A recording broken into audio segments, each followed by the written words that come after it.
Yeah, it's also worth noting that a lot of MPs now use Twitter, and you can contact them quite easily on there as well, and let them know how you feel and get them to contact with Hague and be against sending weapons to Syria.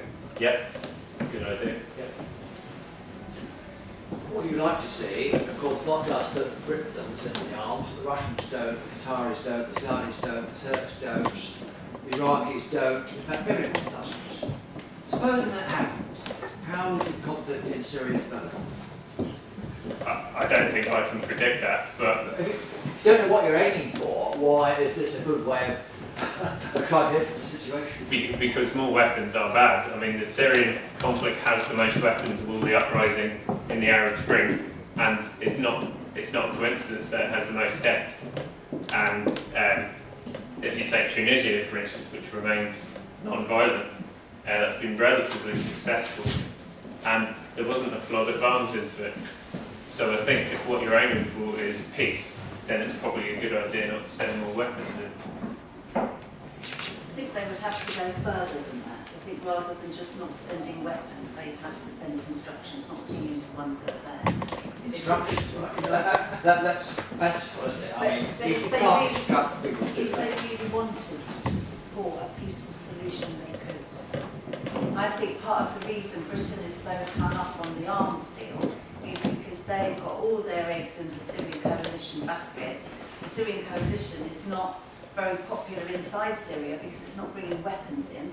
So if Britain is going to say, we will send weapons, we want people to bring weapons in, then they're trying to make the coalition to be the most popular political group that's around. So it's all linked into the politics and how they see the whole thing going. But if they had a different view about trying to make it non-violent, then they could do that. Yes, I mean, the chances of some non-violent resolution of conflict were a lot better 2 years ago than they are now. But a violent solution isn't going to be a solution, it's going to be lasting and appreciating diversity. There is no quick fix to this. I'm not re-advocating this, but I think it's easy to assume if we don't send weapons, this will improve the situation, but we're already thinking what the effect is going to be. The opposite, that it's not that it won't improve it, it won't make it worse. Yeah. I think in this case that's right, because most other countries, Britain has armed it, so we can see what the effect is, but in this case we haven't really armed Syria over the last 10 years, and that's good, and we shouldn't, either side, and just because we can't control what Russia does doesn't mean that our default reaction should just be to lob more weapons at it. I don't really understand the logic of that. Sorry, there was 3 people there. You was at I don't mean to sound like an eternal pessimist, but it's happened in the past because we supply so many weapons to Saudi Arabia. Britain has refused to rock the boat with Saudi Arabia, and given that a lot of weapons that we send very likely do go through Saudi Arabia straight on, I don't see how Britain would put any conditions onto anything it did with Saudi Arabia, and there's such a huge supply of weapons. Almost infinitely wealthy. You can't be almost infinite, but you know. So, what's your comment about that? I know it's not the only thing to do, but I just think that as long as Saudi Arabia are prepared to equip Syria with weapons, and we are not prepared to do anything at all critical. There are wars that have gone on for 20 odd years. I mean, this could run and run and run until there aren't any people left. We can only chip away at it. But I think the chipping away is, at the moment, we're talking about not only sending to Saudi Arabia, but sending directly into Syria. And one of the things that the people inside Syria are asking for is bring weapons to fight the helicopters, to fight, because the Syrian government's got lots of airborne weapons, and they're saying, we've just got guns, we need something stronger. If we send something stronger, then Iran and Russia are just going to send something even more stronger. It's just going to escalate that way. So the first step perhaps is to stop anything new happening, as well as tackling the old stuff. And all the sides think that they can win because there's a wash of weapons. Neither side sees itself as winning. Well, they still think they can win. Yeah, but the opposition isn't one side as well. No, So all sides. And the international jihadists are being welcomed by some Free Syrian Army as they will come and help us overthrow the government. But what they don't realise is that they're unlikely to go away afterwards. There are some people who think that this bit about bringing in their jihadist style of religion is they want to make that their country. So they're welcomed by some, but they're fighting others in other situations. Right? Yeah. I'm not sure what I'm going to say has got anything to do with finding a solution there, but I mean, maybe it's not correct, but my feeling is in all these conflicts in so many places that are going on now, and that the British and American governments particularly are so embroiled in, there are always some interests, whether it's strategic interests as here, or oil interests and so on in other bits of the Middle East. And the last thing that our government wants is a peaceful Middle East or a peaceful region. And it doesn't just apply to the Middle East. We notice on there how close it was to Georgia and Azerbaijan and on the map. Well, it's that whole. Well, anyway, is it, or is this just a cynical view? Is it that these governments want to promote as much conflict? It doesn't matter this side or that side. There's side effects that are a bit damaging over here sometimes, but they don't really care about the people anywhere. And what they're after is a number of vital interests which may be protected in perpetuity by security companies, mercenaries, or the security companies, private security companies, private armies that protect strategic interests like Western-owned oil fields or Western-owned routes or pipelines, and by maintaining conflict between the people and the rest of it, you make it impossible for those people to unite to demand these assets are nationalised in the interest of their own people. And it doesn't matter that it's all profitable for these arms suppliers and so on anyway, if they can keep the conflict going and arm the people defending these strategic interests. Does that make any sense? It does. It could be that way. I personally think that if our side, the side we wanted, was winning, we'd be quite happy for it to be peaceful, because we'd have control of what came next. But if our side's not winning, then let's keep it going. And that's what everybody's doing at the minute. Because beforehand, before all this blew up, they were quite happy for things to be quiet and human rights to be abused all over the place, because they could carry on with their trading. But we're at this peak oil situation as well, aren't we? We're coming to oil consumption still going up. Fuel for cars has also gone down a little bit recently, but basically what's left, we're going to come to this cliff where what's left comes out, and the more they've got control of stuff like that. I mean, it's a gas pipeline, well, not a water pipeline, but a gas pipeline that's a strategic interest in it. And let's not upset Turkey, because they've got lots of water, which they say is theirs, and they might cut it off if we're nasty to them. Yeah. There's lots of that's coming. But I think we have to, even though it's very depressing and demoralising to look at it and think there isn't going to be a solution soon, we still have to chip away at the bits we can. We have to do what we can from where we are. But understanding it all is very difficult because it changes every day. But so long as you've got a basic principle that you follow, then, and you do something about it, then you're making your contribution. Can I just you want to say? Just a quick comment with regards to weapons being supplied to both sides. We have to remember that there are human rights abuses being committed by both sides, on the Assad side and also anti-Assad side. So the supply of weapons to both would reduce that and also reduce the committing of war crimes that are going on currently in Syria.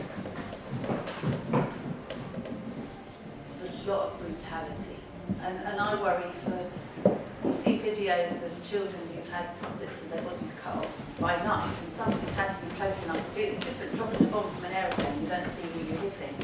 But when you're doing face to face with a knife, and you can just brutalise, and then you're still there, you've crossed a line, haven't you? You've crossed a red line, and those people will be there afterwards. And how do we help them?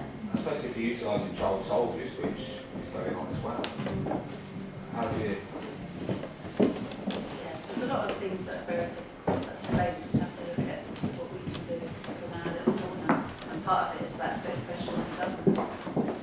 I think one of the things about the arms trade feature, I know America was stalling at first, but it did want to include ammunition.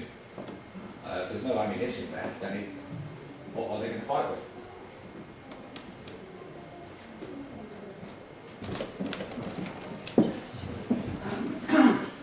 Well, partly, Dennis has actually brought up what I wanted to say about the route of arms from the West, but particularly from Britain, straight through Saudi Arabia and possibly therefore straight to Syria. But also, I was horrified to hear David Cameron saying the other week on the radio that the arms trade is our second biggest export earner, and we must celebrate this and promote this. And obviously, we have to put it into a context in Britain of people losing jobs and unionists from Faslane or other nuclear bases say we want to protect the jobs that we've got. So what would you suggest if we're out campaigning? What would you suggest we use as arguments? Well, the first thing is that arms exports aren't very good for the UK economy. They're about 1% of exports. So the idea that they're a big earner is the truth. They're subsidised, so in terms of promotion, we give them about £700 million a year, and obviously all the arms that are built in for the British Army we're paying for out of taxpayers' money. And so if it's about creating jobs, well, military production is about you get about the fewest jobs, fewest bang for your buck from that. If you were to put that money into almost any other public spending, you would get more jobs, more doctors, more nurses, more teachers. But of course, we've got these towns and these people with skills, they're engineers. And most people agree that although we don't want to export arms, it would be quite good to get these skilled engineers, skilled engineering jobs.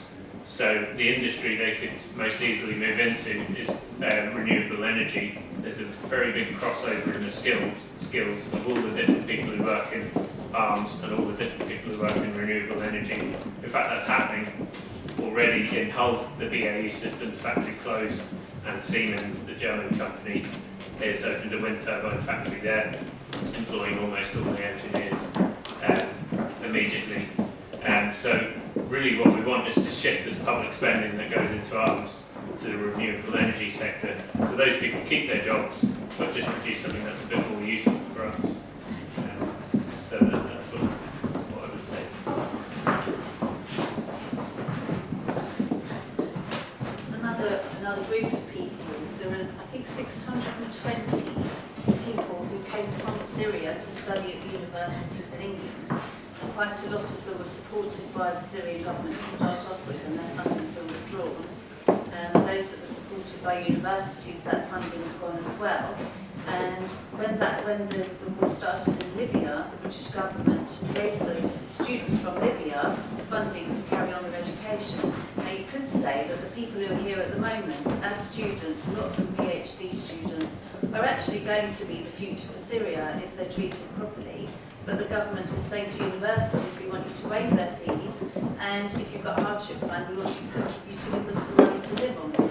They're not supporting them at the same time as they're giving millions to the refugees. This wouldn't cost a lot of money. It's another area to think about in terms of pressurising our government, is to invest in people who might at some stage be able to go home with democratic values, having felt supported. We've got people who are coming for asylum now, and they are people that I know of who've grown for asylum are actually getting status quite quickly, because clearly they're past them back at the moment. So at the moment that's not such an issue. And just on UKIP people support us not getting involved in Syria because they don't want anyone from Syria coming over here. Thank you very much. So just bear in mind, some people say my enemy's enemy is my friend, and they're not always.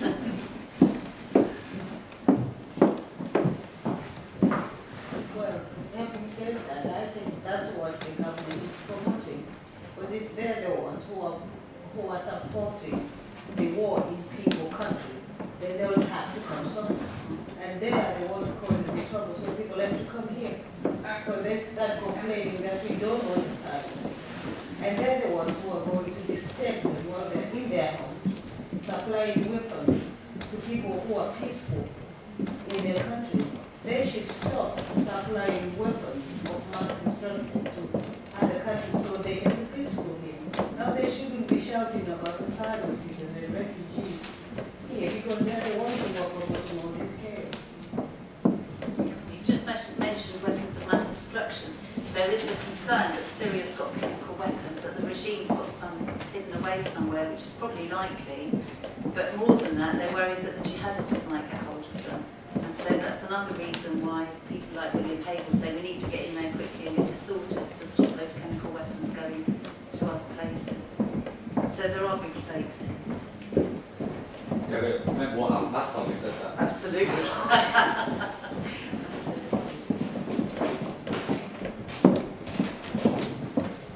Are there any other questions or comments? Just a comment. You mentioned the which is 75%, 60% to 75% of the kids are on the side. And I'm just looking, I was so disappointed when I arrived, and there were only this many people here. I wouldn't say people are apathetic, because when you do talk to people, they are concerned about what's happening in Syria, but that's as far as it goes. And how can people not care about what's happening to there's all the people outside the world, and what can we do to actually raise the profile of what's happening in Syria? Because it never happens here. It never happens here, so people have never experienced hardship.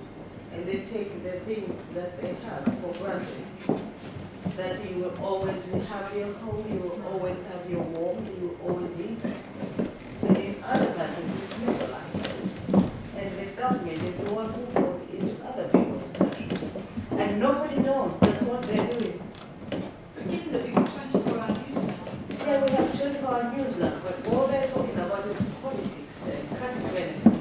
The real thing they're doing like this never comes on the news. And the ordinary people really don't understand that all these wars going on are supported by their own government. Maybe that's the link. They don't see how they're perpetuating. Yes, they don't, because nobody really is shouting about it strongly to say it's our government that sells arms and all these other governments to these conflicts that are going on around the world. Because all these poor countries don't make weapons. Go to Somalia. Where are they manufacturing guns? Where are they manufacturing guns? And then when the Somalians come here, everybody don't like them to be here. I think it's also it's kind of indicative of the way in which so many people in Britain have become disillusioned by the whole of the political process and the current political parties, and feel that it's not representing what they want. There's no difference between these three men wearing suits with blue ties who all look exactly the same to me and seem to all say exactly the same thing. And so they're too busy living their own individual little bits of life, and maybe they have their own individual little bits of hardship, but they can't see the bigger picture because they've become alienated from that. I also think that a lot of people are more interested in things like X Factor than what is going on around them, not just here but around the world. I would say I do think that there are 2 points I want to make. One is I don't think it's that people don't care, I think they feel helpless. And that's why it would be quite good to have these ideas of what we here can do and can speak. The other point was I think we don't make the sum very well that this lady's talked about. We don't make the enough. When we talk about my perspective about the arms trade, I try to be a pacifist, not very successfully, but I try to be a pacifist. So it's quite straightforward for me. But as soon as my son says to me, but I'm an engineer and I need a job, I haven't got enough answers. And I think one of the ones that I've heard today is if you put the whole sum together, you're actually on the arms manufacturer and all this stuff, which creates jobs and allows people to have their own comforts and whatever, actually is such a small part of the picture. And if we started taking away from that all the other strands, for example, what this lady says, that we make people unwelcome here, but we force them to move from their homes. And consequently, we all pay to make this happen. If we put those sums together more cleverly, perhaps it would be easier to make a point. I'm not very good at that, but I try to link the ideas together. People think it's utopian, but I don't think it's utopian. The reason I put Poland was actually just because I thought it was really encouraging that it's quite nice to get a public opinion poll where almost everyone agrees with you. So that's why I put it in, to try and cheer people up. It's actually, you know, if you, for all the different issues you might be interested in, sometimes it's very depressing to look at public opinion polls, particularly if you're against the cuts to welfare, for instance. You look and you might find a majority still in favour of those. But on this, we have the vast majority of people on our side. We just need to get them to write to their MP, write to the government. You know, we don't have to convince them. They are convinced because they remember Iraq and they remember Gaddafi from 2 years ago and so on. So if you've got a friend who might be interested in this, speak to them tomorrow and ask them to write to their MP or email. Hey, that's what we can do. I mean, we can't stop the conflict in Syria single-handedly. It's not going to happen. We shouldn't aim to. But we can take action to stop our government selling more weapons, and that might succeed.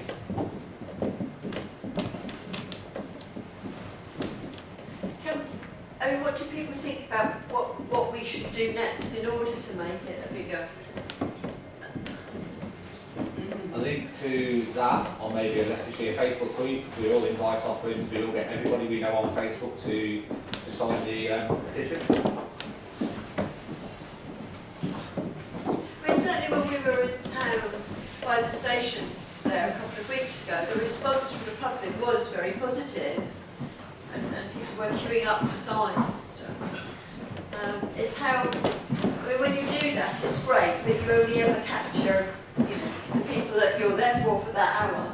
If we've got ideas about how we can tap into that, those, as you say, the concern there about just a very straightforward thing of us not sending in weapons. You know, the whole issue of Syria is clearly very complex, and all we're suggesting is that Britain doesn't send in arms because it will make it worse, which is quite a simple thing really, and it's quite a time-bounded thing because they're talking about in May does the EU treaty come to an end? Every 3 months they It's review the reviewed. embargo. Yeah. Yeah. So it's worth putting a lot of pressure on now to try and get that changed. There is a system of e-petitions, isn't there? Yeah. But I don't know how they work. If somebody knew how to set up an e-petition. So I've not seen one of those. There's one. There's the cat petition, which is That's which is what we've got Yeah. here, what we've been suggesting to people. Just send that around. But can you set up A Facebook group would be so easy with a link to that, and then you can, you say you was at the station, at the station and you're there for an hour, and you can only capture people that are walking by. The beauty of Facebook is that if you invite everybody you know, they're going to be online at some point, and then they might share with people they know, and it's shared, and eventually it just gets out to a lot of people with a direct link to that, and then I think you can get more people signing that one. We've got a Facebook page on here, Rose. You set one up. We do. We've got one. I've never fully understood not how petitions work as in how you write or petition against something, but what is the power that petitions have? If a government or something's got an agenda anyway for reasons that might probably go beyond my head, why is it that when they see that this many thousand or million people have signed this, that it changes the pivot? Is it something to do with that their popularity as a government is somehow even more important to them than this really important agenda? So I suppose I'm thinking kind of what's the point in, not in a negative sense, but I'm trying to understand the logic of a petition, and is it really going to change something, and how many thousand or million names does a petition need in order for that pivot to change, and why does that pivot happen? Do you want to answer? Is that what you want to answer, Jane? Yeah, well, I'm a member of 38degrees.org, which I joined originally to do with issues around privatisation of the National Health Service. And they're a very small group of people, but they're very efficient at sending out petitions online for people to complete and send back. And they're called 38degrees.org because that's calculated to be the degree at which the snow on the mountainside can turn into an avalanche. And very recently, the government tried to sneak in through the back door even more privatisation of National Health Service, which has possibly either to be debated by the Lords or might just be approved and become law without any further debate. And within 48 hours, they had got something like 200,000 people who'd signed the petition, which meant that the House of Lords and the peers in the House of Lords stood up and said, hey, hang on, we want to talk about this. All these people out there want us to talk about this. So it's kind of like it might not tip some people. I'm sure William Hague is not going to let it trouble his tiny little mind, however many millions of people write him. But there are other people who do get influenced. So I suppose it's and you can often feel quite helpless and hopeless about things. So it is good to feel that there is actually something you can do, and as well as having done it, then talking to your friends and neighbours and other people about why you've done it and what they could do. I might be wrong, but I understood when the petition reached 100,000 signatories, it had to be discussed in Parliament. Am I wrong? Or is that Not any petition, that I mean, that's particular the House of Commons Yeah. system for those sort of petitions, yes. So that's perhaps the way we could go. But 38 petitions don't count for that. What you have to do now is you have to set up the petition, and then it has to be verified whether it's a valid petition, and then once it's been recognised, then you can start to get people to sign it, but it has to be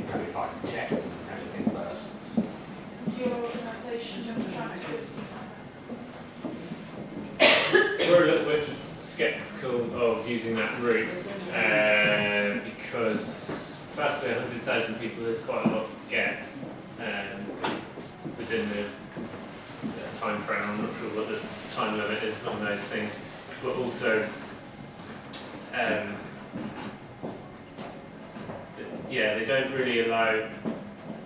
I don't know. We just don't. They get set up for lots of different things, and then you'll see 1,000 or 5,000 signatures, which isn't a low number, but it's not 100,000. And we just don't. We think it's better if you can contact directly the people responsible, whether it's the Foreign Office or in this case, or I think it's also really worth writing to your MP in this case as well, because it's a bit quicker. Because, you know, what if that petition doesn't get to 100,000? Whereas with this, you've written to them and they've got the message. But a lot of the organisations like 38 Degrees or Avast, both Yeah. which have a number of, Yeah, have an option for you, very often have an option for you to write to your MP or in it as well to Yeah. actually send them. but obviously 38 Degrees and Avast, I'm part of the petitions.gov.uk No. system either. Yeah. Right. Yeah, just say that MPs are, when we think of all the issues that there are going on all the time, on the whole, the MPs are interested in getting re-elected, and when they can, they're interested in supporting their government because then their government will put the effort into getting them re-elected and so on. And they don't always have to think too much about the issues. But they do have to think a little bit. They have to respond to petitions and letters that they get from their constituents. And for some of them, I'm not saying this will work for all of them or all the time, but for some of them, if they see that a lot of people are concerned about an issue, they may make more effort to go into it and understand the issue themselves than they would, because on the whole, most of them will follow their party line.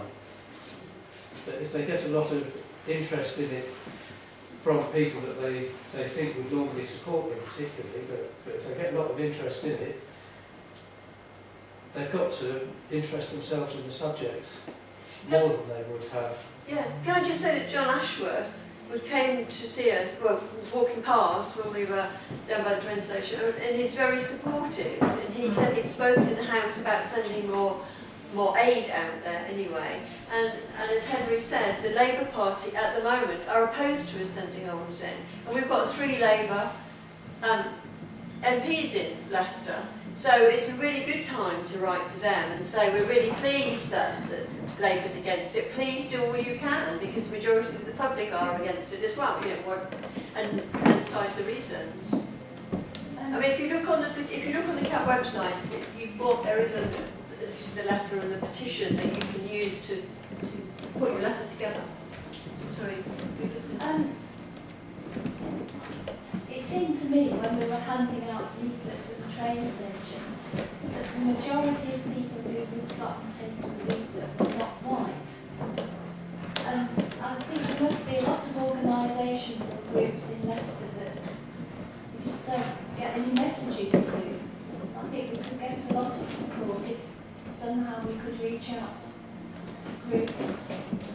But, you know, there are obviously lots of people who are really interested. And for me, people who took leaflets from me, very few of them were white. But those leaflets have all got notice of this meeting. Yes, I know. They don't tend to come. We've seen it at Second Hall, haven't we? They don't come. I was going to say, for people who are involved in other organisations, churches or whatever, take this issue to them and try and move it up through the system.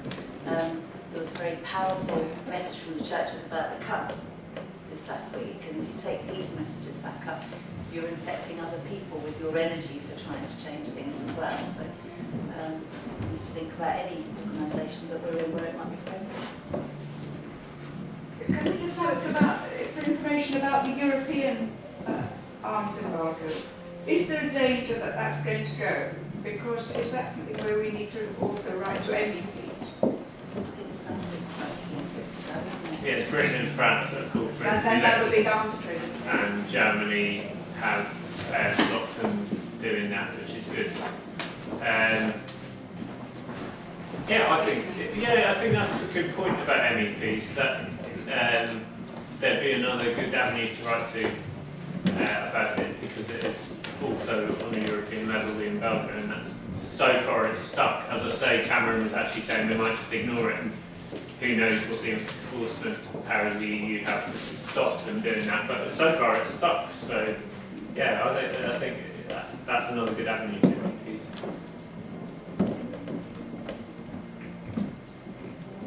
I'm going to the Florida Commonwealth Office to launch their human rights report very soon.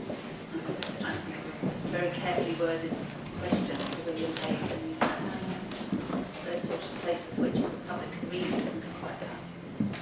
I know we'll bring there's a national amnesty meeting on the 18th of this month as well, so get members to be involved and get them to share it, and we'll send out emails to everybody who's on our email list, which is on share it on our Facebook as well. Maybe we could do some campaigning locally linked to a national event. So, for example, Sheila, if you're going to the Foreign Commonwealth Office, maybe we could that day organise something in Leicester, and then people say, why are you doing this here today? And we can say, well, because Sheila Mosley from Leeson, Leicestershire, is talking today with William Hague, and she is giving him these messages, and we wanted to share them more with you. So, we can sort of hang things onto something local but national, and then maybe people may see it 30 seconds mentioned on the news, but then they remember what's going on locally as well. 15th of April. Don't we get the journalists or media over here involved to some of these events? He was here, the guy from the local paper. Yeah, they're going to put, I'm guessing you're right, something up in the Mercury. In the Mercury, what about on the television, the BBC? The Guardian has a fantastic man called Jonathan Steele, who's completely behind the non-violent approach in Syria. Martin Chudlov is completely behind arming the FSA, who writes for Guardian as well, and Ian Black seems to be on that side as well. So I would say for our Guardian readers, and Jonathan Steele puts an article in there, if you can write in your support for him, that would encourage perhaps the Guardian to be reflecting that side a bit more. Can I just ask, I don't know if you were able to follow much of what we were saying, but it must be very difficult. Is there anything that you want to say? And does anybody understand Arabic? Yeah. Apart from these guys. Is there something you would like to say? No, thank you. All this. They've only been here for about 3 weeks. They're a couple of months in England, so their English is not. It's really good to hear them, but it's good to see. So, I mean, do we want to just spread the word through we each have various contacts and friends, or do we want to set up a more formal group? I mean, there isn't, pluck this name Aid Not Arms to Syria, because it just seems to say what we want. but we're not, we're not a group, we don't meet. I think it'd be useful to do that, because one can spread things via social media and emailing and Facebook and whatever. There is something about coming together and sharing ideas. And for example, what Eleanor was saying about, looking at how we reach out to the diversity of different groups in Leicester is a debate that we need to continually address and readdress, because we're not managing to do that. And as we were saying, the vast majority of people who stopped and took leaflets and wanted to sign the petition on that Friday evening were non-white British citizens. And the only person who was rude to me was a young white British citizen. It was partly to do with where we were, though. We were on the edge of Highfields. There may be, but most people just go from and to the station and whatever, but there was a lot of interest.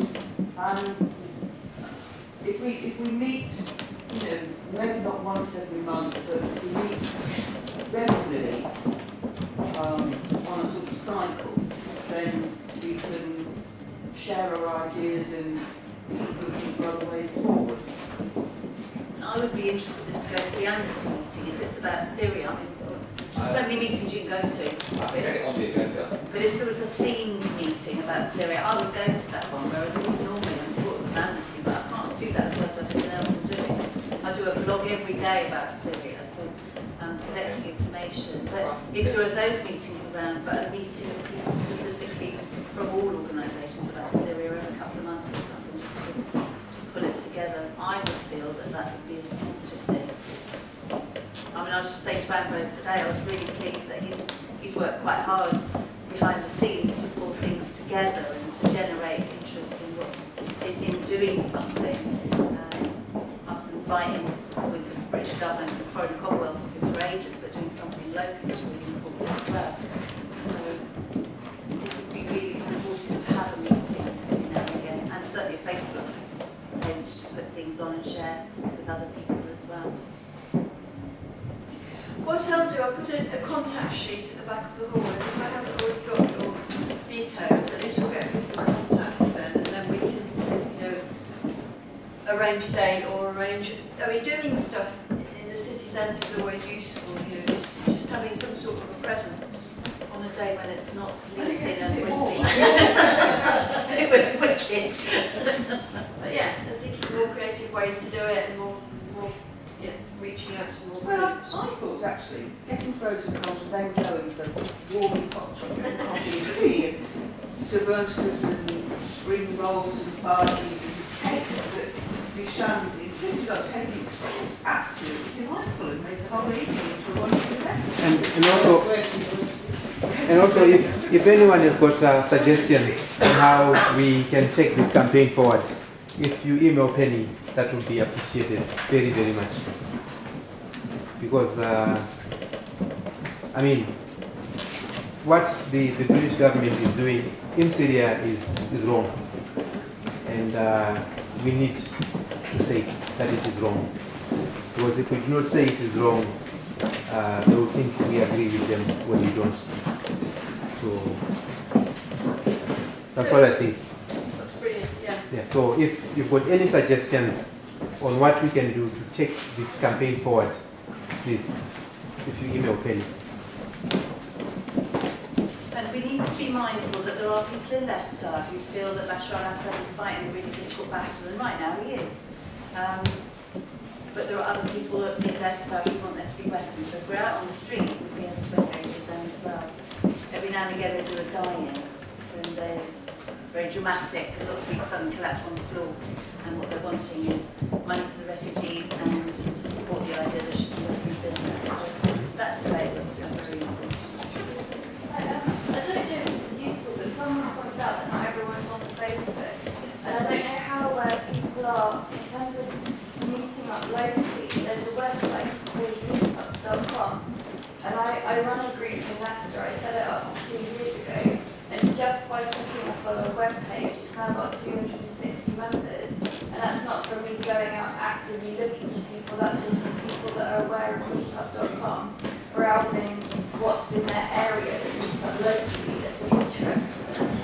So it has a small fee. It's something like £7 a month to keep the page, but that's I think that it seems to work for people that just are aware of meetup.com in general, and are looking for local groups that meet with an interest that they've also got an interest in. So that's for even though you say that the next big meeting this date in this venue, just leave it on the webpage.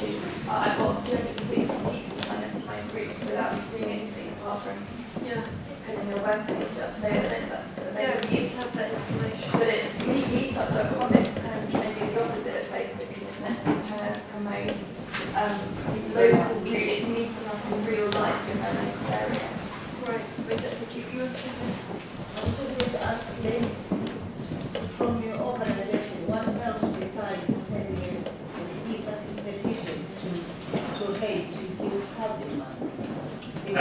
well, some of the things you've already been doing, like having a street stall, I think is a fantastic idea. And the Facebook group, I think you're doing really well here, so I don't have a load of suggestions. You're talking about meeting up, and then you'll come up with more creative ideas. Getting local media based on the 15th of April, she was speaking to the Foreign Office on that day. Also, the 15th of April, the blue cards on your seats, that's the Global Day of Action on Military Spending. So that's a kind of wider thing you could base it on, where a lot of people in Britain will be saying that, it's a global campaign to reduce military spending. So that's another reason to do something on the 15th of April. And that might be something that she would pre-record an interview with BBC Radio Leicester about, and then they could put it out on that day, and then you can tell them in advance what you're going to tell them.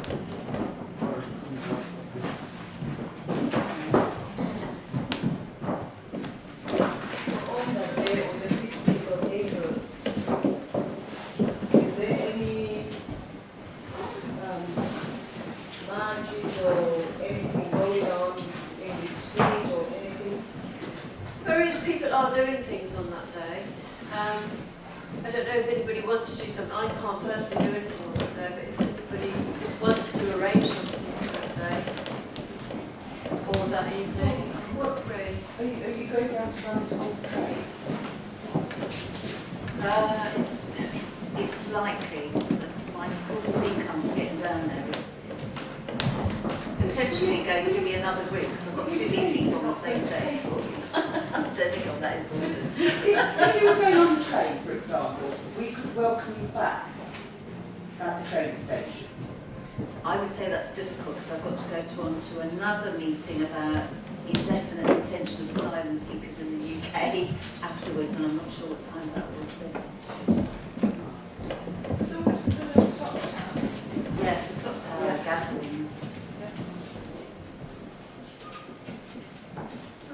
Is that your arm up? Yeah, because the actually to mention that we have got an amnesty meeting on the 15th of April. All right. It's at Duffy's Bar at 7:30 p.m. Everybody's welcome. Where's Duffy's Bar? It's near the Magistrates Court. Oh, it used to be a pirates bar.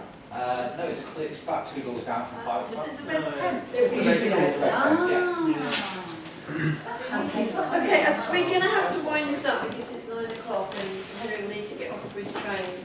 So can I thank you all very much for coming, and particularly Sheila and Henry from Bath College. It was really, really good. And you and Ambrose. And Ambrose. And I'll leave this at the back. Please put something in the tin if you can, because if you're going to have a store on the 15th, somehow we have to have leaflets. We haven't got any money. So, we've got to think of things like that. I'll put this at the back. Thank you very much. And thank you to our two expensive secretaries. Yes, thank you.